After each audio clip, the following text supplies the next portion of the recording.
Hi, I'm Michele. I'm Antonia. Welcome to Spilling the Gravy. Woo! Woo! Energy up! We are a podcast discussing mother-in-law, daughter-in-law relationships, family, how to navigate that, and a little bit of everything in between. Woo! Episode 3, so exciting! Third time's a charm. We're still here. We don't know if any of you are, but we are. Well, cheers, episode 3. Salud. Salud. Today is a very controversial episode. Dun, dun, dun, dun. No, we are talking about dating a mama's boy, having a mama's boy, from your perspective too. So what do you think a mama's boy is in general? Like your opinion or definition of a mama's boy? Well, I think if somebody says mama's boy, it normally has, like, you're thinking that it's like a bad description. Yeah. Or I shouldn't say bad description, but you're thinking it Negative. in a negative feel. way. Yes. Bad connotation. It's like That's mother-in-law. Like that's right. bad. Mama's boy. Well, you don't want a mama's boy. But that being said, I think that there's different descriptions. Like, I wouldn't say my boys are mama's boys. I know you would. You would. I think that there's a difference being close to your mother Yeah. and father, and a mama's boy who has to. I think of a mama's boy as he has to run to her for everything. Can't make a decision on his own. So you're two children. They're not that bad.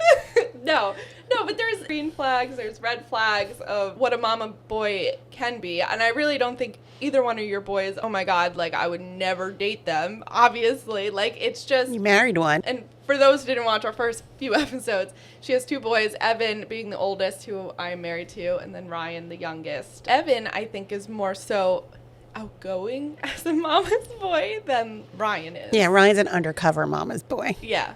And like, because Evan doesn't care. He'll just come to you for whatever. I need this.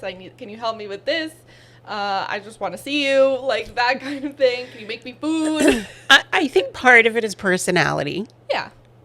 So I'm going to say I think the negative way someone could be a mama's boy is they let her rule and make every decision in their life. They can't see anyone else's opinion, or even if they have an opinion and their mother disagrees, they immediately change their opinion. I think that a healthy relationship, mama's boy, is someone who, and it starts from when they're little. So when they're little, depending on, and I know we say we're going to talk Italian, and I know, again, people are going to disagree and say it could be not necessarily Italian, it could be other nationalities, it could be whatever. But I think that traditionally in Italian family, mothers definitely baby their sons. Yeah. I mean, more than daughters. I, for one, grew up as the only daughter with 2 brothers. I can't relate personally because I didn't have a daughter, just 2 boys. But I was the oldest, 2 younger brothers. The rules for them were much different, and that's another whole story. Yeah. But rules for them were much different for them than they were for me. So I think that traditionally I grew up that way too, thinking that you do kind of baby your boys, want to protect them, go over the top for them, and so maybe I've done some of that. But I think part of that is being Italian culture is that the boys always get taken care of, which we would get into in another episode. But I think Evan definitely is more outgoing as a mama's boy, but not in a negative way. Never lets his own opinions, I guess, be derailed by you. Even though you give him advice, he is definitely strong-minded on his own. He is opinionated and hard to change his opinion. Yes. I think that with Evan, it's more, and I said this, part of it comes down to personality. Evan can be maybe a tinge OCD. A tinge? Oh tinge. A tinge is crazy. So he likes to double check things. So I think when he was home living with me, it was always sort of come to mom and what do you think about this? Or should I do this? Or how does this look? Or blah, blah, blah, whatever that was. Then he has his partner now with Antonia. Yeah. So he asks her, but he likes to double check sometimes. So he might reach out to me as well, just to double check. I think that a lot of people would be, at least in my position, would get mad at that their husband would ask them and then just go ask their mom. And in certain situations, maybe I would be like, you already asked me and she's going to give you the same answer.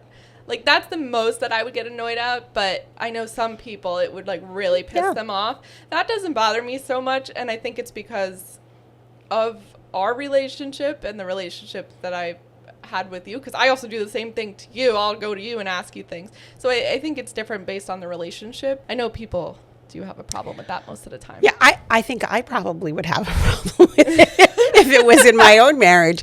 I think the difference is I try to be respectful of you as well. Yeah. Like, I don't say, oh, don't listen to Antonia. Whatever Antonia said was wrong. I think you should do this. I also am smart enough to know most of the time that he probably did ask you. And many times we're on the same page. So I'll kind of feel it out and then kind of see if I can kind of sort my way between what I think both of you have said. And that's probably the difference of why certain people in my position get pissed off, because they don't have a mother-in-law like that will just be like, don't listen to her. She's crazy. You listen to your mother, like that kind of thing. That's where it would be a problem. So one thing Evan doesn't do, though, which I'm very glad about, is like, I'm not the best cook. I like to cook, but like, you're a good cook. But I'm not like amazing at cooking. Like, I try. And when I got married, I didn't cook at all. I learned everything. Yeah. So like, again, it comes with being married for that long and all that. But one thing I'm glad he doesn't do is basically say, well, my mom makes this better. That would drive me crazy, because I'm like, then go eat over there. Ryan does that to some degree. Not that, I mean, Ryan still lives at home. It's Taco Tuesday. Or I was going to say it's tacos. Taco Tuesday. And Ryan wants me to prepare his tacos. So his tacos are all there. Yeah. He likes when I prepare them, and he's going to hate that I said this here. But true is true. There's times when his girlfriend is there and I'm in the middle of something and he's like, oh, I'll do it for him. And he hears that. Oh no, I want my mother to do it. Well, to his point, I will say some things are just made better when mom does it. I mean, I agree with that, because I used to say to my mom all the time, I was like, can you just do it? You make it better than me. And it wasn't just because I was being lazy. Like, it's just sometimes like she just did it better. So I will agree with him on that point. But I mean, he is, how old is he? 23? 3. I was going to say 4. I mean, he can make his own tacos. He could. And he actually would. But to your point. Yeah, he would. But if you're there. Mom's there, I like the way mom does it. Exactly. So. And I think sometimes as a mother, maybe not all mothers, but me, I think sometimes you kind of eat that up to some degree too, that they do still need you to do things, because that's what happens. So you do have mama's boys or girls or whatever it is, daddy's little girls, mama's boys who grow up. And we all know this, and that's our job, is to let them grow up and go off on their own. So I think a true mama's boy is when the mama doesn't know how to let go at all. Yes. Yeah. I'll let go to a degree. I'm never going to be that person that's just like, no. Bye. 18, get out. Could be 60 if I'm, God willing, still here. Like, we tease now that Evan's apron string is across the street, like between the calico. We just rolled it out. Yeah. So I do still like to feel needed in some ways, because there's so many ways that they don't need you anymore. Yeah. So when there's something, you like to know that you still have purpose in their life. Yeah, and I think especially, so a perfect example right now, Evan doesn't feel good today. I'm sure you've got that message. Did you not get that message this morning? I did get that message this morning. Because Evan will also text both got of us. Got a couple of them. His whole life story in the morning of like how he slept and everything. I don't know. But anyway, doesn't feel good today. And I know he's just like, oh, he probably just wants to go over to your house and like hang out. Because not that I don't take care of him. I do. It's just, you know, sometimes when you're sick, you want your mom. And I could say even from a wife's perspective. Yeah.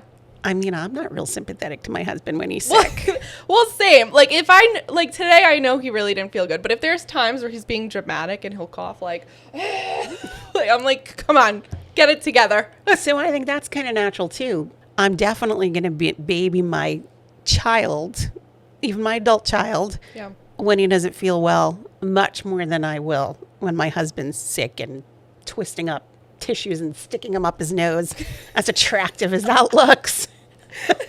Oh my God, he's gonna be so happy that you said that. So I think there's part of that too, that it goes both ways. that you still want to take care of them and every once in a while. And I don't think that's necessarily just a boy thing. I think as a girl, like as a daughter, sometimes you want to be taken care of by your mom. Nobody, when you're sick, nobody takes care of you like your mom. I also think a big thing that happens with a mother-in-law and a mother and her son and being a mama's boy is maybe that you get unexpected visits to your house. Us being across the street, thankfully, I don't have to worry about that, even though you think I might have to. No, people. You always text me every time you come over, and I'm like, you don't have to text me if my door is open, because I leave the door open sometimes for the dog to look out. I'm like, my door's open, just like come in. I'm like just sitting there. Even if I do walk across and I don't text, I don't just walk in. I would knock first. Yeah, and you always knock, and both of you guys have always really been respectful of like our space.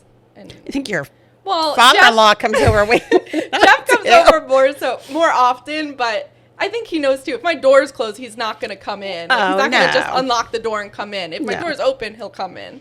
And he'll be like, hello? From afar if I'm not in the living room. On the other hand, I have no boundaries. I don't think anybody has boundaries coming to our house. But I will say, you make it like that. You made that environment comfortable for us to do that, I feel. So I'm not saying you're to blame, but you are a little bit. I think, you also lived with us for a while. Yeah. So obviously she came and went. She lived there.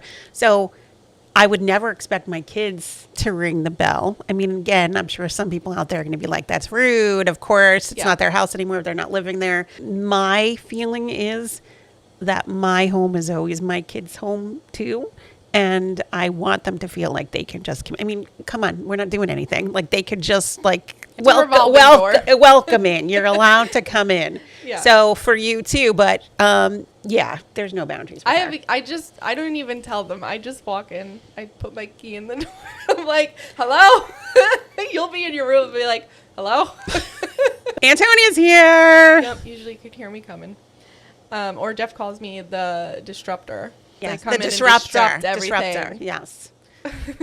Because then I stop everything for her too. So, which I tell you not to do. Just go about your day. Sometimes I'm just bored and lonely and want to come over because I'm also home all the time now, and I get bored. Now the boys have hockey, so like I literally have nothing to do. Oh, poor baby. I could say I would probably So my mother-in-law has been gone for 15 years. Wow. She wasn't like that either, where she would just come over unexpected. We went there. I can say even now, even when we go to see my father-in-law, I would never just knock. I mean, obviously they live an hour and a half away, so it's not like we're popping there. Like there's a visit planned. But if we go and I'm going up to the door and Jeff will be like, just go in, they know we're coming. I still won't do that. I feel weird about it. Like even though I know they know we're coming in, I'll still knock on the door first. That's not me. I just don't walk into places. But I will say it depends on the person, because I would never do what I do to your house to anybody else's house. No offense. But so I guess the relationship plays a big part. Yeah, like I would never just walk into somebody's house. But again, it may go back to you having lived here. I don't know. What do you people do? Tell us. Yeah, like what do you guys do? Like, I guess from a kid's perspective going into their parents' house and a parent's perspective going into their kid's house when they all have their own homes and everything. What do you guys do? DM us and let us know. Yeah, let us know. But when I didn't live with my parents, I did walk in. Like I had my key and I would just walk in the house. So it's like a comfortability thing, I think. And even my grandmother, I would just walk into her house. Yeah. Was Jeff a mama's boy? Because you talked about Bonnie. Yes. John is Jeff's brother as well. No, I would say John wasn't a mama's boy. Jeff, yes. Yeah. So Jeff was the younger one. Although I say younger, they're like, what do they call them? Irish twins. They're 17 months apart. Jeff loves tattoos. His first tattoo was a heart with mom. That he still literally like the most classic tattoo any man could have. And I think, he says he also got it because he didn't want her to be mad and he didn't tell her. But he was a mama's boy too. So that was his very first tattoo was mom. So he was, and I do remember, like even when we were getting married, there were certain things like around the wedding that we were kind of disagreeing on, and I got along very well with her. But there were and Bunny? Yes, not that we were arguing about it, but like certain things that I knew she felt a certain way about, and then I wasn't. And he would let me do all the talking, and I would be like giving him the eyes, like, this is your mother, like, you should say something. No. I mean, we've had experiences like that too, where me and Evan would have conversations with you and Jeff and be like, I'd be like, Evan, you got it, right? Like, these are your parents. No, he just completely silent. I have to do all the talking. So he would not go against his mother. Definitely not. Not that he should, but not even in a respectful way. Yeah. So he definitely. So he's the red flag mama's boy. Not completely, but yeah, he had some mama's boy tendencies. Yeah. But he grew. I mean, she was also a single mother. Yeah, I think it's different depending on your family dynamic. He also drove her nuts growing up. Like he was. Sure. God bless her. He wasn't easy either. Yeah, I think you got lucky with your two boys. I mean, they don't do anything bad. No, I mean, she had to answer the door for the police a time or two. At least you've never had to do that. No. I've never even with Evan, my angel. I never even got called from the school, not even once with him. And Ryan only once. And that was because of an incident on the playground. That was not his fault. But once only. Didn't he punch the kid in the face? Because the kid did something to him first. It's not his fault. It wasn't his fault. And I will never change that. I will say, though, as much as they are softies at home, the both of them playing hockey are completely different people. Oh, God, yeah. They're very aggressive on the ice, especially Evan. We could talk about boundaries a little bit more, too, in your own relationships between as a couple. So for me and Evan, we don't have any boundaries. There is not a single space for us to get peace Here's alone. where we disagree. This is where we disagree completely, because this is so TMI, but I would say that me and Evan, like, if he'll be going poop. Oh, good Lord. He'll be going poop and I'll be having a conversation with him. I'll walk in the bathroom. I'm like brushing my teeth. Like, there is and he's like, get out. I'm like, but I just want to talk to you. But what's funny, so yeah, you say that. Sorry, so I completely disagree. Jeff and I, we're married 30 years. 30 years. Never, ever. Have I ever walked in on him pooping? Yes, but only out of sheer necessity if I had to, because he takes a lot longer than I do. Sheer necessity if I had to go in the bathroom and get something, and that's in and out. He has never been in the bathroom when I poop, not even peed. Like, that is mind-blowing to me. Me and Evan don't even shut the door. Oh, God, no. That's a big no-no. We don't even have to lock it because that's just said. That's just known. Well, Doesn't have to be said. Like, I would never just leave the door open if I was at your house or something. But, like, well, Evan would. Well, Evan does, yeah. But, again, he lived there. But even when I lived upstairs with you guys, obviously I always shut the door because Ryan was there. But since we moved in here, and he, you know what? He yells at me for walking in. He doesn't shut the door. He leaves it open. I will say Evan is very, what is the right word? He's not, it's not shy, because that's not the right word, but he's just very cavalier about, like, it doesn't, that's not the right word either. I'm not sure what the right word is, but not even to talk about it. Like, he would not even get, like, today, he would not care. Like, if he had the bathroom door open and I happened to, like, walk past, it wouldn't even faze him. No. Like, he just doesn't get embarrassed by that. No. But I think because I'm like that too with him, not with everybody, just with him. Like, we just don't. But I'm sure, were you like that with your mom? Yeah. So that's the difference, is like the way I grew up in a house full of girls. It was either me and my mom, or it was me, my mom, and my nanny. So, like, I mean, we shut the door, I guess, when we went to the bathroom. But, like, if my mom walked in, I wouldn't be like, what are you doing? Get out. Like, it was just, I don't know. It was normal.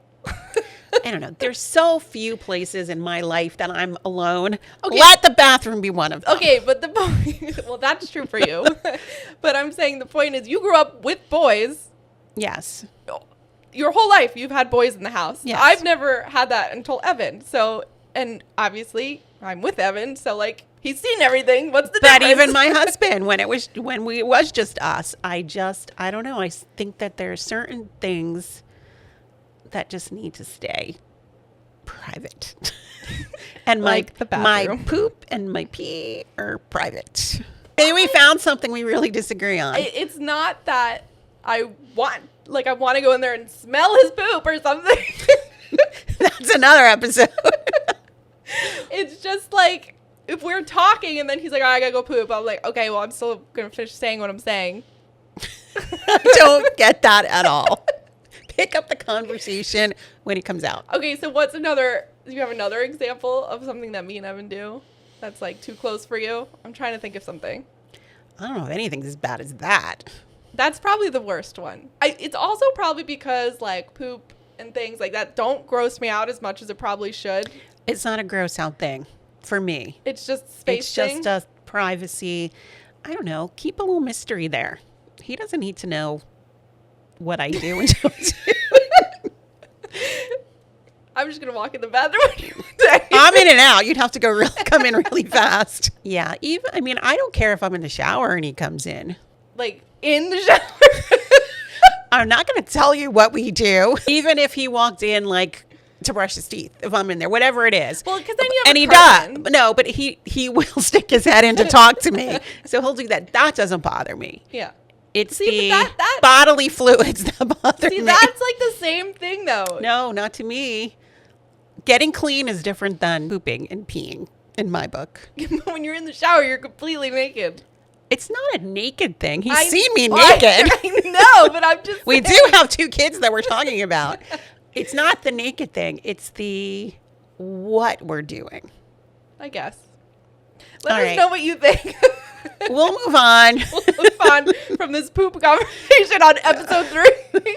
But other than that, I don't know that there's anything else that you two really do that I'm like, ugh, give it a rest. Because you're not overly like lovey-dovey. No, we're really not. I don't think we're really lovey-dovey in front of people a lot. We've seen people where we're like, yeah, that's a lot. That's too much. But no, I don't think you guys are like that. Neither one have ever been like that. Neither one of my boys with their significant others have ever been like over the. I always want them to feel like, public affection is fine. Like I will be very upset if I don't get a kiss hello and a kiss goodbye or a kiss goodnight. Yeah. Like that has to happen. Jeff and I have always held hands, kissed, hugged in front of them. So I never want them, to be afraid of PDA with their significant other in public. I think that's nice and sweet and something you should do with your significant other, with family. Greetings, kissing, hello, goodbye, good night is important. So I don't think they're both like that. They're both not afraid of that. You're just not over the top. Like, I don't need to see anybody's tongues. Yeah, no, I would never. There's a time and place for tongues, just like pooping and peeing. I always thought it was weird too. Like not weird, but when you guys like hug and kiss, like you and Jeff, like just in a normal way. Like you think we're weird? No, they hug and kiss. It's weird to me to see because I didn't grow up with that. So to me, I'm like, oh my God, they love each other. Ew. Yeah, it depends on the day. Some days more. But I think that's why I'm not so lovey-dovey too, is because I didn't grow up with it. I didn't see it like that all the time. My mom and dad obviously weren't together, and I lived with just my mom. So, like, it wasn't like that. So I think for me and Evan, it was like, like, obviously we hug and kiss. It's just like, I'm not so public about it. Do show affection. Yeah. I don't have to worry about them. They're fine. No, even my parents, thinking about it, like with Jeff and me, I would say the same thing. Like, we would walk into the house. We probably crossed boundaries with them more. And maybe that's where I get it from. They would never just show up unexpected or invite themselves. We always wanted to hang out with them, so we would invite them places with us. But and certain things were expected, like Sundays we were going to be together. Yeah, it's the same thing for us. Pretty much, unless we have something to do, pretty much every Sunday we're at your house at night. Right. So it's like, we're coming over. We don't even really text you. It's usually around, we know what time usually to be there. So it's like, we just show up. And then other family, I don't think we really have anybody that just shows up. I guess my whole family was kind of like that. Like we knew when we were going to see each other, we made a plan, or if somebody was going to come over, they'd call. Like it was never, I didn't grow up like that where it was like somebody just knocked on the door. I don't know, Aunt Ro, you did that last night, but that's okay. That was kind of shocking. I was excited to see you. I think Grammy called her. I was excited to see her. But for the most part, no, nobody just shows up. Yeah, well, I mean, that's, I think, probably my big pet peeve is when people just show up at your house without Well, you know planning. Me, if I don't have things, because if things were not straight, well, that's what I mean. I would be, oh my God, they're walking in, there's a dish in the sink, there's a this here. So I do get a little crazy when it comes to that. Yeah, and I think, so when I was with just my mom, Aunt had lived up the block. So it was very, like, kind of the same thing, free-flowing. But again, it was just me and my mom, and then her and her kids. Her husband wasn't there. So, like, we kind of just did the same thing that we do for the most part. Not all the time. We would be like, hey, is it okay if I come over? And they'd just you also had your grandmother at one point. So that was your aunt's mom. So it was always kind of free-flowing, open door, whatever. But then since I moved in with just Evan, I think I made it kind of clear. I'm like, I don't want to just walk in and out anymore. Like, just text me at least. We'll make a plan. Well, it's safer for them too, because we already talked about Evan very free with how he walks around. That's what I mean. Evan just freely walks around. Nobody wants that surprise. No, so I think, you set boundaries within your family once you guys actually, we're starting to have our own family. It's me and Evan now, and then eventually we'll have a kid. So it's like, we set our own boundaries for us, and you've already respected, I think, without even us telling you, like, text us when we're coming over and we'll make a plan. And I think it's a little different because we have a different relationship and you're Evan's parent compared to, like, my other family. But yeah, I think it's important to set those boundaries and be like, we'll make a plan. We'll text. I'll have my house clean. I'll have all the food. Because that's another thing, too. It's like, I want to make sure I have food to feed you. And I don't think anyone should be insulted when you, like, for not wanting someone to just drop by. Or if they do drop by and they sense that you're like, oh, shit. Like my house is a freaking mess. They're going to judge me. Because that is usually why, is because, like, I don't know, that we just want a little heads up so that we're making it nicer for you. Yeah. Yeah. I mean, because I'm always happy to host anybody that wants to come over or that I want to invite over at any time. But then again, I want to make sure my house is in order. I want to make sure, the dog's not around if, she gets a little barky sometimes. So, like, if certain people, like Evan's friends, I'm like, you have to let me know if they're coming over. Because he'll want to make plans with, like, Nick or whoever. And I'm like, just let me know so I can, like, make sure the house is clean, like, figure out what you guys are going to eat and, like, all of that stuff. What's next? All right. So last week, I believe we said we were going to start a new segment on stirring the pot. So we want you guys to, of course, send us a DM, send us your stories of your mother-in-law, family stories, drama, anything that you want kind of some advice on or you want us to read here on the show. But since we're just starting out, we have found a Reddit story that kind of relates to today's episode about... I haven't seen it, so... Oh, yes. Well, I have found it, and I want to get our initial reactions to it. So obviously, if I've read it, but we want to know your initial reaction. So this is a story from Reddit. All right, so the title says, "Help, my mother-in-law is totally overstepping in our home. I'm getting married this year and living with my fiance. Things are great, except for one problem. His mom won't respect my boundaries.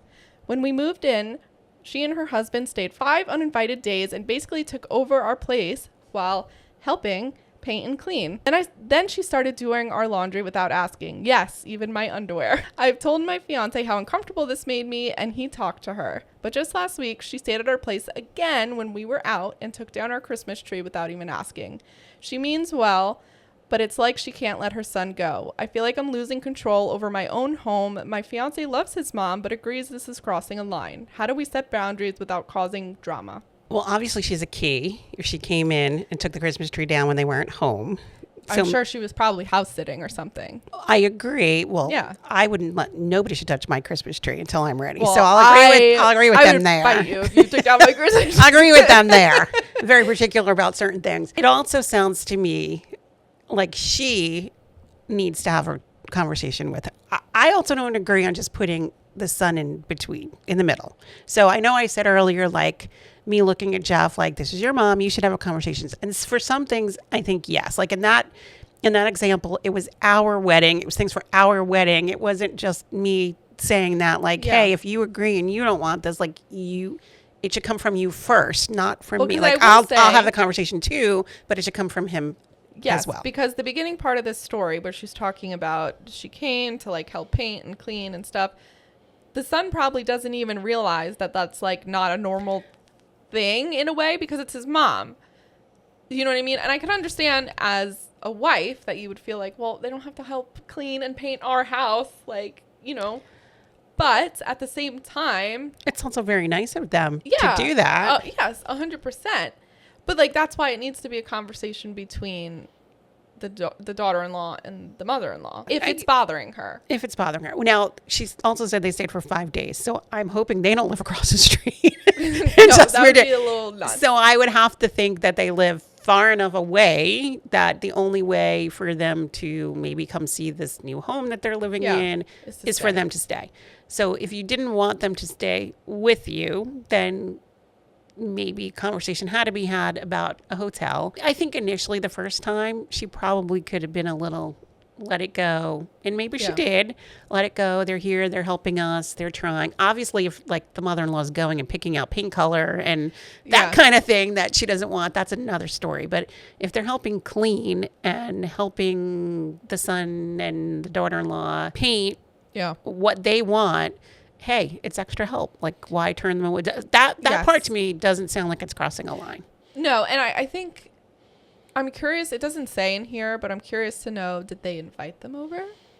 Or did they just show up with a suitcase? I would find it hard to believe they showed up, ding dong, with a suitcase. We're staying for 5 days. With like paintbrushes in their hand, ready to like. I don't know. I don't know, but like from experience, and it's different for everyone because everyone has a different relationship. What if this mother-in-law is crazy and then she just like, you know, is now just annoyed at something else? Who knows?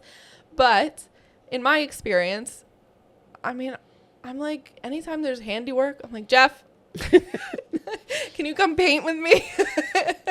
And like we built half the shit in this house together. Right. Like I don't know. That's not so crazy to me, but I guess it depends on the relationship that you have with her. The Christmas tree part, if she just let herself in, even if she thought she was helping and taking your tree, that's crossing the line. Yeah. No one should be touching any of my decorations. And even not, and I'm saying the Christmas tree, but just in general, if she just showed up, because isn't that what she said? Stayed at our place again while we were out and took down our Christmas tree without asking.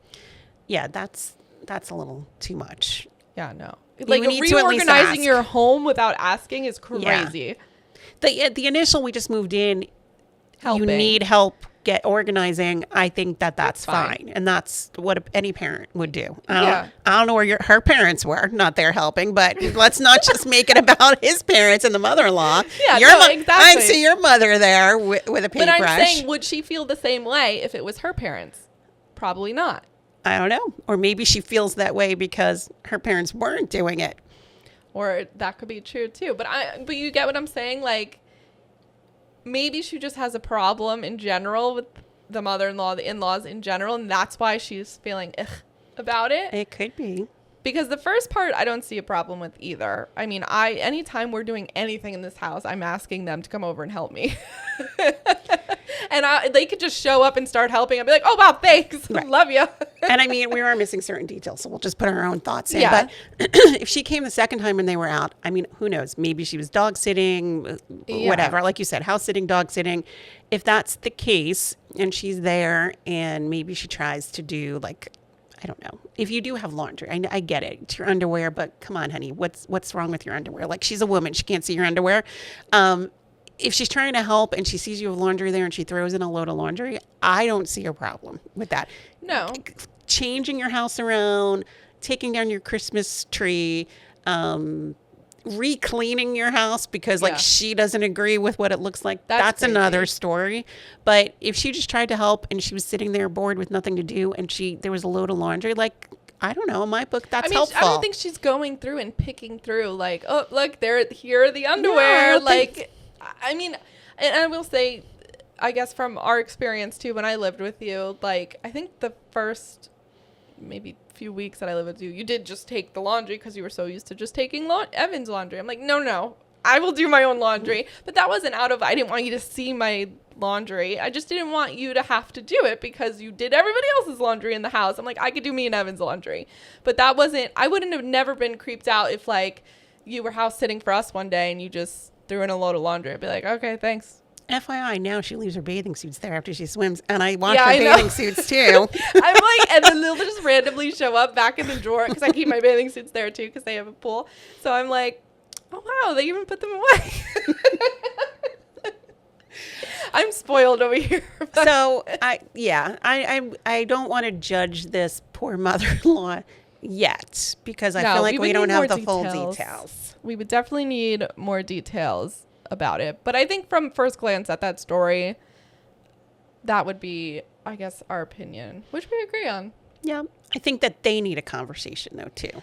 Yeah. And I think at any time you have a mother-in-law that's maybe you feel you're uncomfortable with the situation or something, why not just have the conversation? And like the worst that's going to happen is like, I mean, unless she's batshit crazy, like what's the worst that's going to happen? You have a conversation about it and be like, look, I don't necessarily want to cross this line with you, and that's it. I mean, and that has nothing to do with her son, so I don't know why she would have to be offended.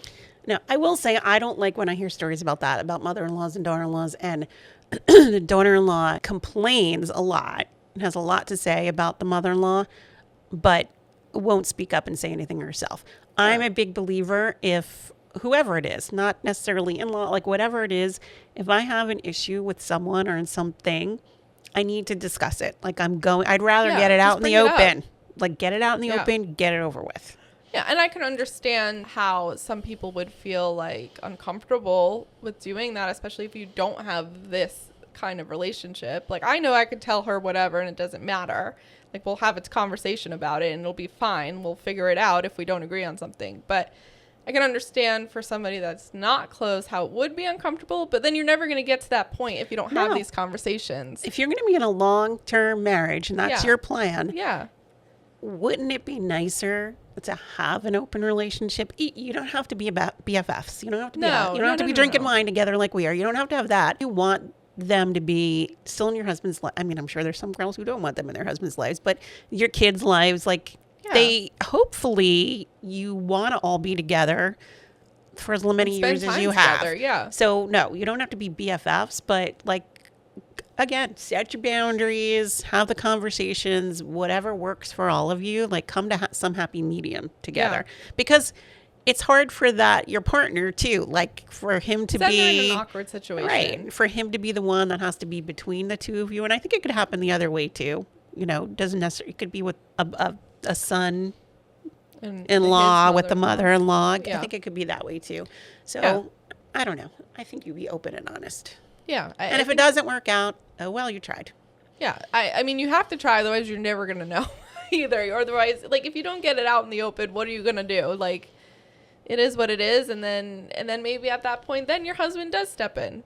And I'm sure there are some people that are batshit crazy, I'm sure, or just so set in their ways that you're never going to change their opinion.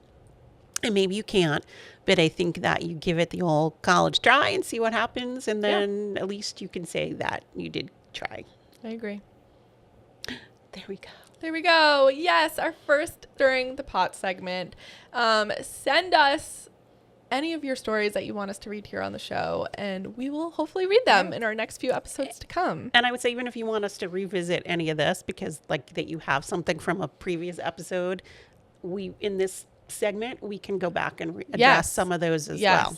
Yeah, no, because I'm sure you're going to have opinions about what we're saying. Yeah, too. DM us your opinions on this story from this episode. Leave us a comment. Leave us write it in the reviews. I don't know, anywhere we can see it, and we can always come back to it. All right, so we talked about a whole bunch of stuff in this episode, I think. Dating a mama's boy.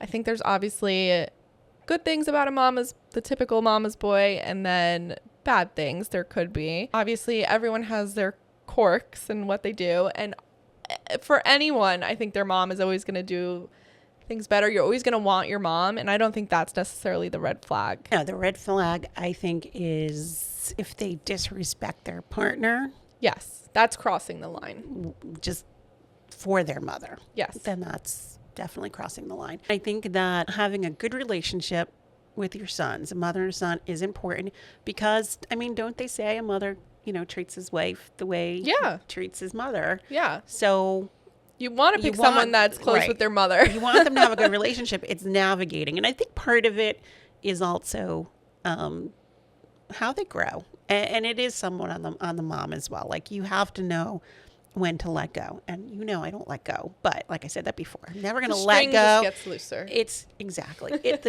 The apron string goes across the street. I mean, that's a huge step. What are you going to do when Ryan is not across the street? Once in a while, I might tug on it, but it goes across the street. So I think that's important. And I know, because we get along so well, it's probably not the typical relationship. And some people are going to be like, well, sure, but I don't have this. But I think there's ways of navigating. We weren't always like this. I mean, it's because you didn't speak, as we addressed a couple episodes ago. But I'm saying if I started dating Evan later in life, we wouldn't have been this close. So like, we would have had to navigate these kinds of situations together. This is true. So, I think there's a way to do it. And again, you don't have to be best friends with your mother-in-law, but you do have to be open and honest and have conversations. And like I said, my mother-in-law sadly passed away 15 years ago. But we did have a very good relationship. Like, we would go there, we would have our coffee time when we would go visit, and the kids would be playing, and Jeff would be watching TV with her husband, and I would sit and we'd be having our coffee and talking. And so we did have that. And now I can say, even with Jeff's stepmother, I consider her my mother-in-law now too. I love sitting and talking with her and hanging out with her. So, and it's almost more of a friendship. So I love having that. So I think if you can find a way to do it, you're missing out, because they're full of wisdom, full of laughs, full of love. So if you can do that, I think it just makes the family more cohesive all the way around and fun.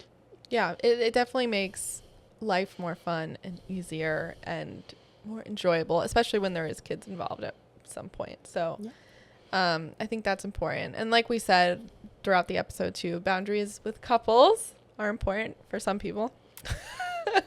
And then boundaries with your other family is also important as well. And just being able to have the conversations and talk about them is what you need to do.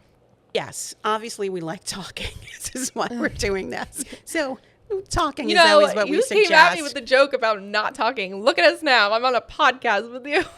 Never stops now. To bring it full circle, mama's boys don't always have to be a bad thing. No.